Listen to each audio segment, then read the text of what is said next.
Good morning, student. In today, I am going to teach you a very beautiful poem, "A Thing of Beauty," written by a very famous writer, John Keats. So, I am going to discuss about the poet first, then the background of the poet, and of course, the explanation will be done. So, let's start.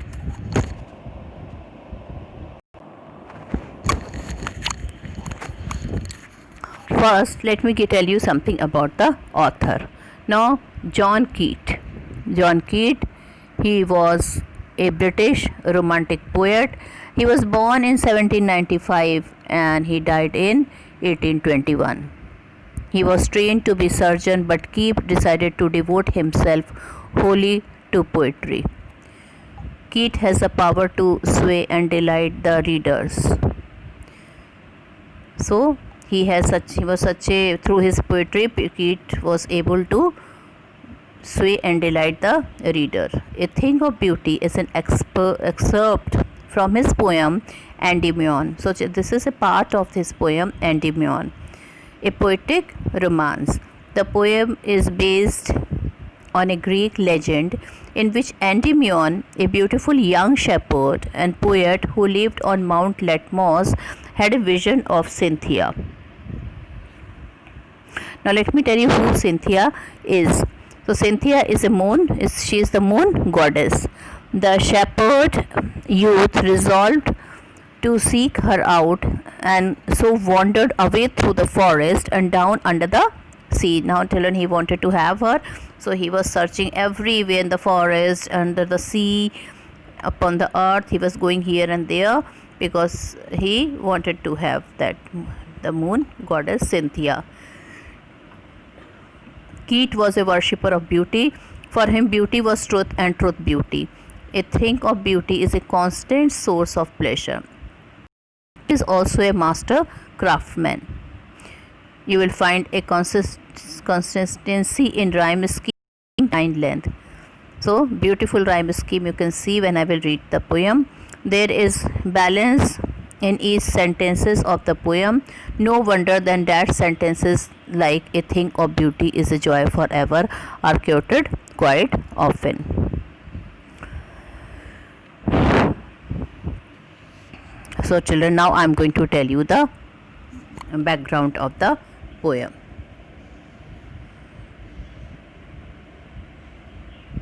Well, a thing of beauty is a constant source of joy, according to the poet John Keats.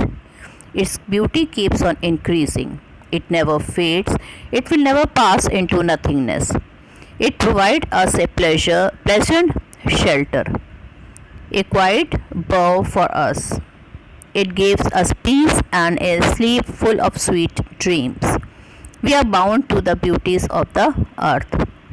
We suffer from malice and disappointment. We lack good human qualities and noble natures. We have some sad days also.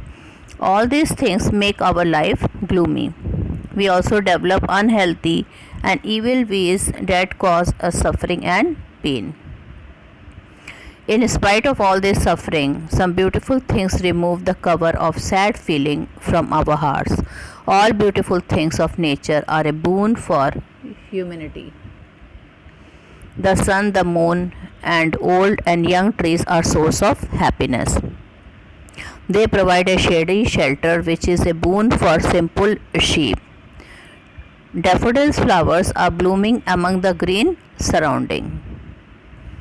Small streams with bushes are growing in the middle of the forest, and a small stream with transparent water make a cooling shelter of thickets to protect themselves from the hot season. And bushes are growing in the middle of the forest. They have been made more beautiful and grand by sprinkling of blooming musk roses. Of course, I will discuss while teaching the poet that how nicely he is telling about the daffodils. Daffodils are flowers which are blooming among the green surrounding.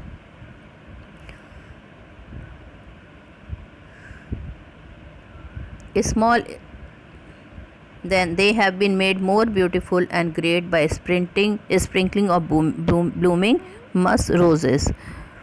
This magnificence and beauty surpass grandeur the dooms that we have imagined for our mighty dead forefathers.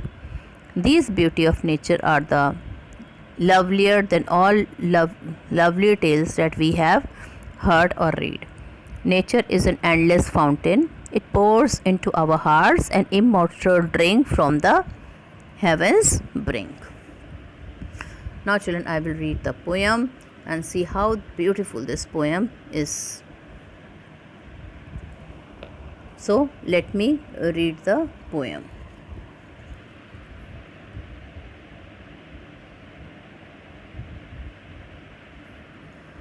A thing of beauty is a joy forever.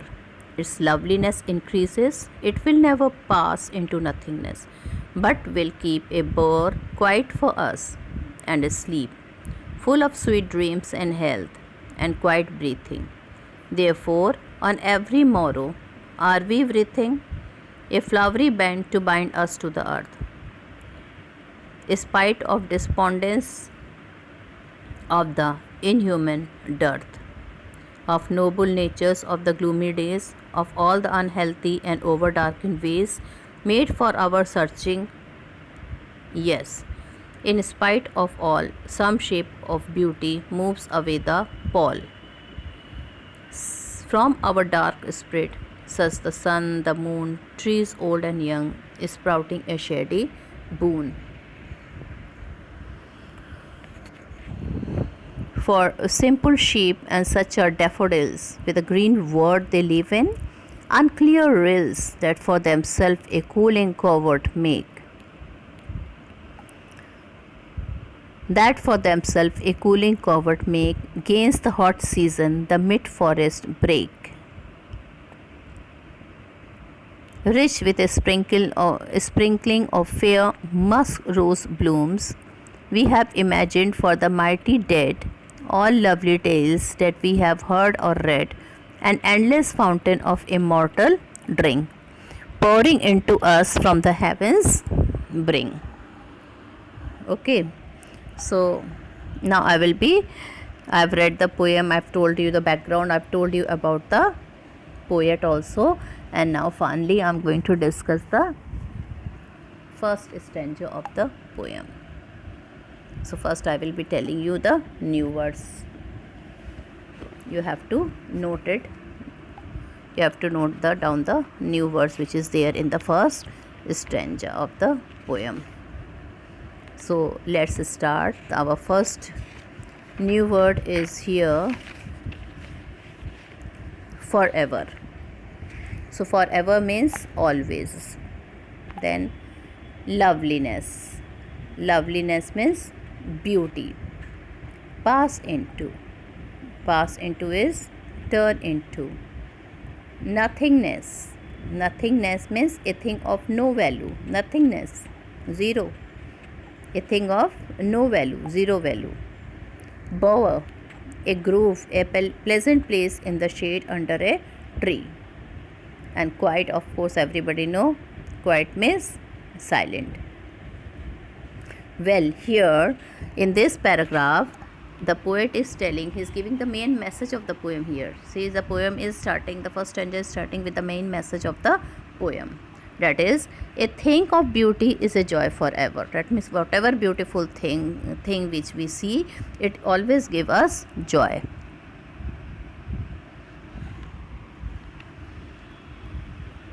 Its beauty always goes on increasing. Beautiful things always go on increasing. It will never be reduced to nothingness. Now children, those beautiful things which we are seeing and which is giving us a joy, it will never reduce to nothingness. A thing of beauty provides a pleasant shelter, a place in the shade under a tree for us. It provides us a sound sleep. It is full of sweet dreams and quiet and breathing. Children, let me once again tell you what is the main message of the poem given by the John Keats here. A thing of beauty is a constant and everlasting source of joy and pleasure. Time can't fade away its beauty as its loveliness increases with the passage of time.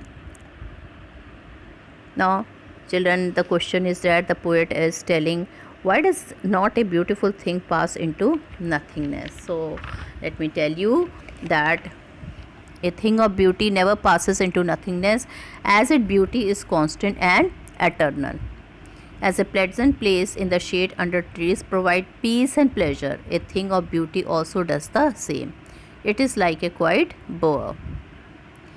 A bower is a pleasant place in the shade of tree. So what is a bower? Bower is a pleasant place, groove. Okay, blowers, what do you say blower? Actually it is a groove in the shade of a tree. So John Keats is the poet of these beautiful line in the title of the poem is a thing of beauty which gives her joy forever because its beauty or grandeur never fade. And of course its beauty or loveliness never fades but keep on increasing constantly. It will never pass into nothingness. The thing he is telling, it will never pass into nothingness. That means a thing of beauty will never fade. It will not turn into zero. And of course the poem has discussed about a bower. Bower is a pleasant place or a groove in the shade of a tree, and we need, of course, sweet dreams, health, and quiet breathing in our lives to lead a pleasant and comfortable life. So, children, the first portion is completed, the first stanza is completed, and now we will move to the second stanza.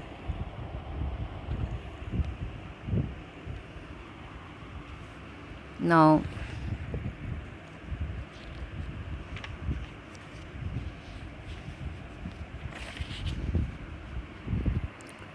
so children, think of beauty according to John Keats is not only is a thing of joy and pleasure, it provides us a sound sleep because we get a peace from to the soul of ours, and we when we sleep our mind is when we sleep with the sound sleep with a peaceful mind, we are having a sweet dreams and we have good health and peaceful breathing. Now the second paragraph, I will be telling you the new word of the second paragraph. Of course, second paragraph, in this you will see how the structure of the poem is developing in the second paragraph.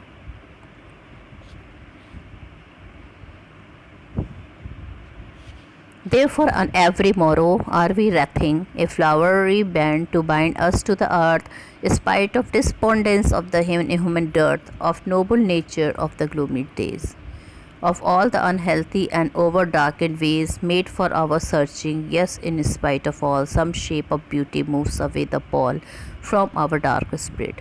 Now, morrow is the next day. Wreathing, weaving into a wreath. Band is a narrow stripe. Bind, attach.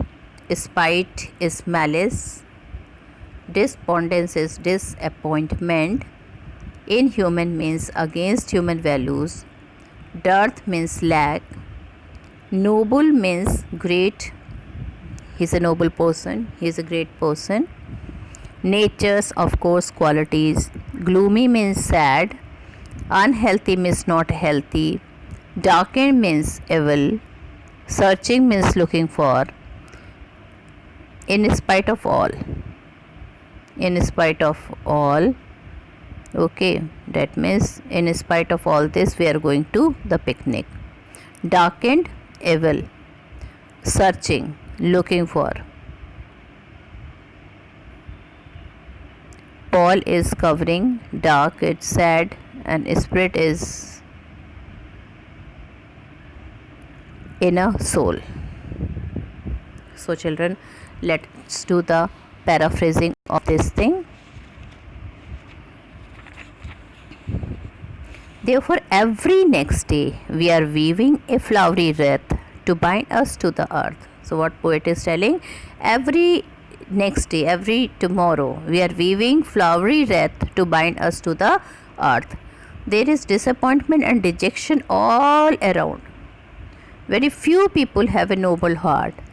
Sad days, evil and unhealthy ways dominate our lives. That means we are surrounded by, children, disappointment, in spite of sadness and disappointment.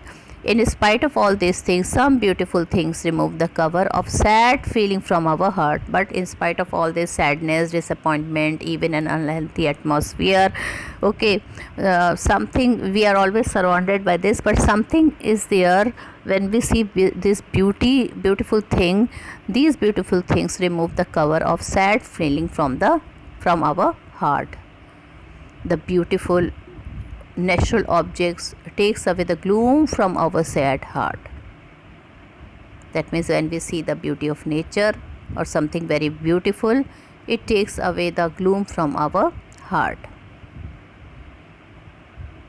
So here the writer is telling, we are weaving a flowery wreath every day. What every day? We are weaving a flowery wreath every day to bind us to the breath of the earth. And we of course suffer from, what are we suffering from? Bad and evil things that we possess in us. That means we are suffering from disappointment, lack of noble qualities, and unhealthy and evil ways. Now, in spite of all, what does this mean? This means that all evil things mentioned above. Now children, Paul means covering here. And my question is that what removes the pall from our dark spirit? So a thing of beauty, of course, remove the pall of sadness from our heart or dark spirit.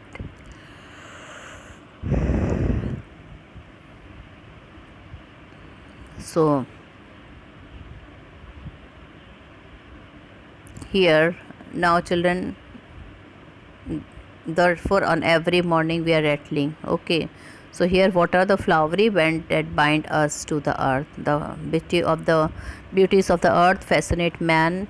The sun, the moon, hill and stream, plants and flower weave flowery bands. These beautiful things weave a wreath. These bands bind us to the earth. And it is here the poet once again emphasizes on a thing of beauty is a joy forever. And he tells that beauty never fades, nor it is devalued. Man's life is full of gloom. Gloom means sadness and evil ways. But then also a thing of beauty removes the pallness, covering of sadness and sorrow. It gives us joys and pleasure. So children, I have completed the second stanza. Okay, that means in a nutshell I am going to tell that thing of beauty is it gives permanent joy to us. It beauty is the thing of beauty never fades, or it is never disvalued. It is never turned into nothingness. Okay, not only that, it removes the gloom and evil ways. Okay, it removes the pall of sadness and sorrows. It gives us joys and pleasure. So here see, you can see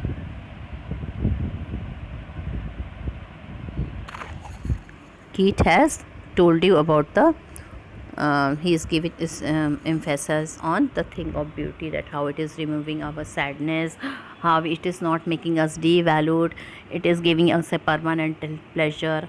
Okay, so he according to him, a thing of beauty gives joys not for some time but for forever. Permanent joy we get from when we enjoy the beauty of nature or any beautiful object on this earth. When we see, we become happy.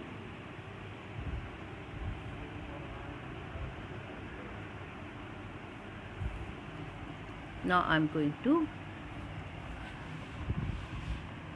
read the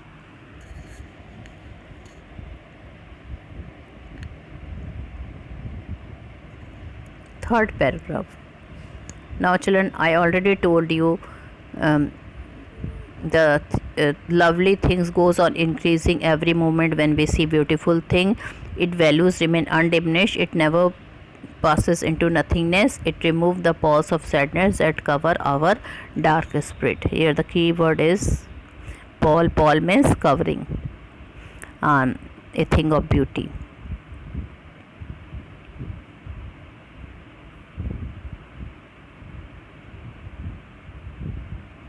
So what Keat is telling, some beautiful things brings love and happiness in our life in spite of such unpleasant thing. A thing of beauty remove the pause of sadness and suffering. It make us love life.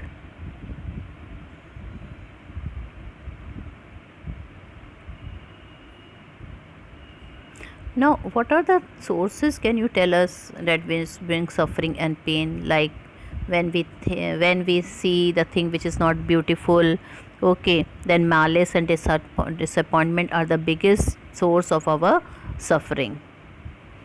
And if one lacks the noble qualities in himself, then he also lacks beauty.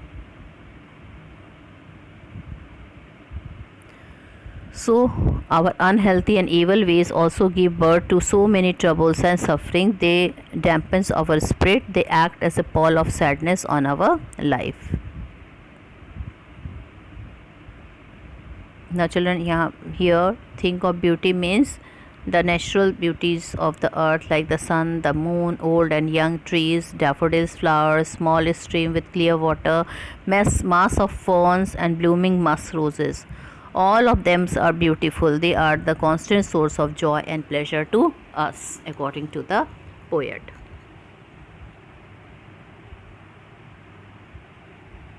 Now, children, I am going to read the last stanza, the beautiful stanza of the poem, the third stanza.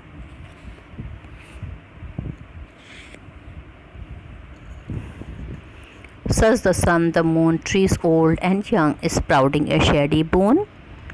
Now I will be telling you the meaning of the new words when I will be reading it. So it's here sprouting means start growing, start developing.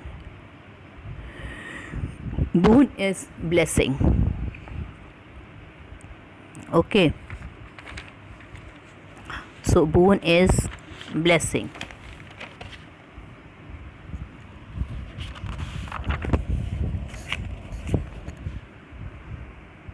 Then with a green word they live in. No, for simple sheep and such are daffodils. Daffodils are the small flowers. With a green word they live in and clear rills. Green word is a word of plants and trees. Clear is transparent here, and rills means a small stream of cool water that for themselves a cooling covered make. So here the meaning of covered is shelter of bushes. And then you can note down the meaning of mid, that is in the middle. Okay, break is not the lunch break, but it is thicket, bushes, thickets and the bushes. Rich with a sprinkling of fair muskroom blooms. Now rich here means grand, sprinkling means scattered, okay, and fair means beautiful, musk rose means is a type of rose, blooms means flowering, bloom, flowers are blooming, okay. Then grandeur means magnificence, dooms are the doomsday, mighty, powerful, dead is referring to the dead person, tales are the stories, immortal that lives forever and never dies. Pouring onto means to pour into, we are pouring coffee into the cups. Heavens of paradise, brink means corner. So the third stanza is I'm going to paraphrase the third part of the poem, the third stanza of the poem.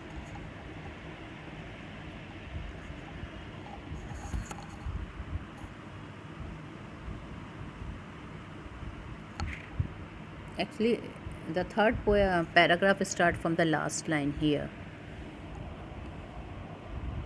So the last line of the second in this page, and then we will come to the third stanza of the next page. So here, all beautiful things of nature are a boon for humanity. The sun, the moon, old and young trees provide a shady shelter. It is a boon for simple sheep. Daffodils, flowers are blooming among the green surroundings. A small stream with transparent water make a cooling shelter of thickets. They protect themselves from the hot season.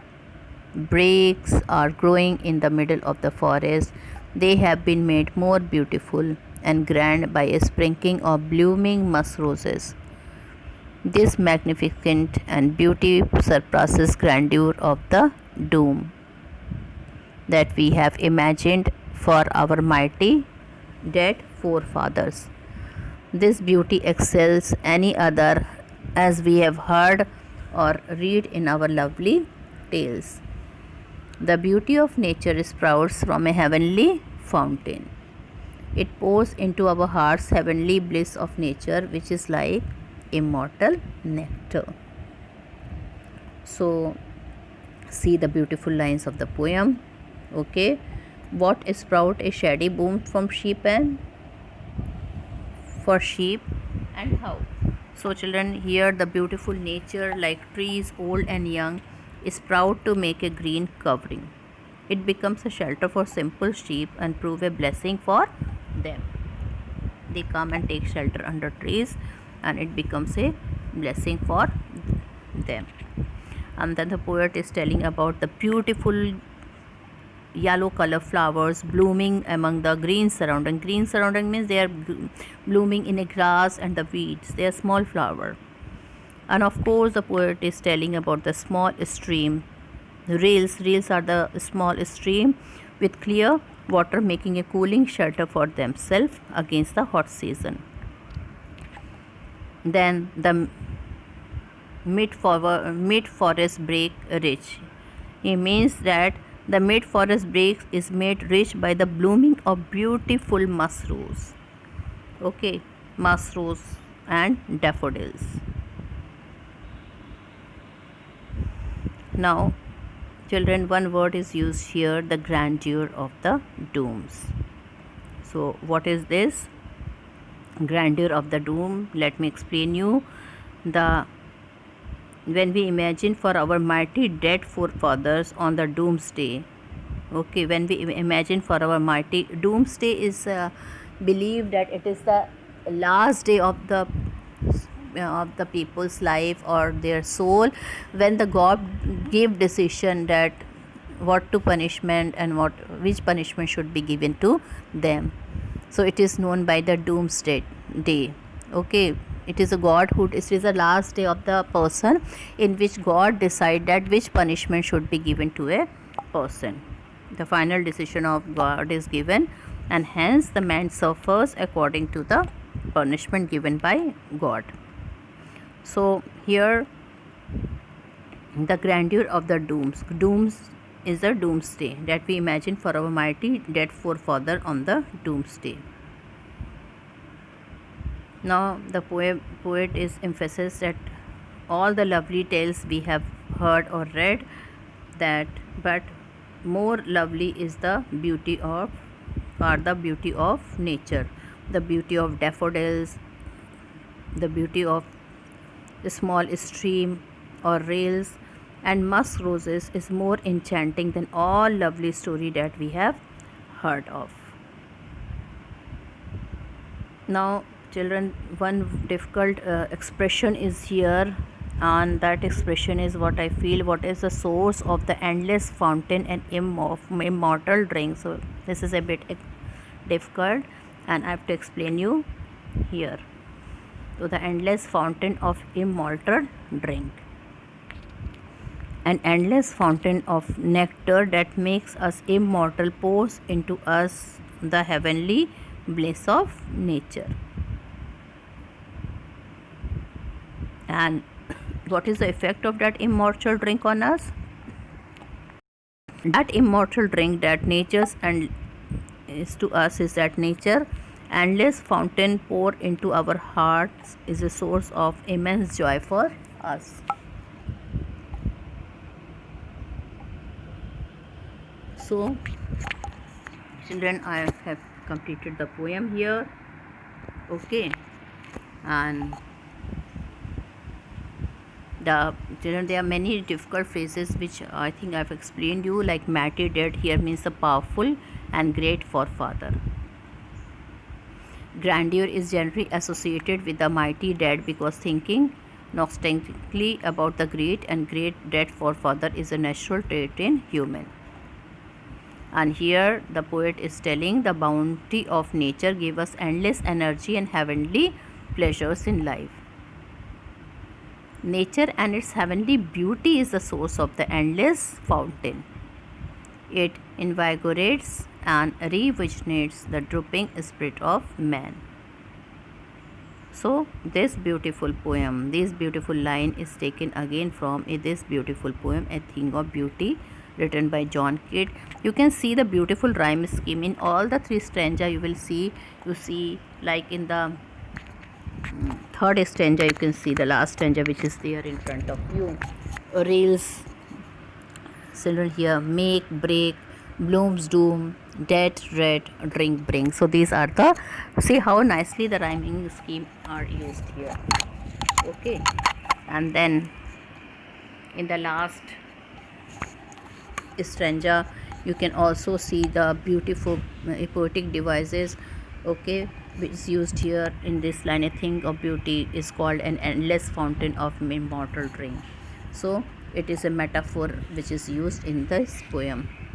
Now I would like to share the message which is given by the poet. So finally the poet has given us the message which convey that John Keats was a worshipper of beauty.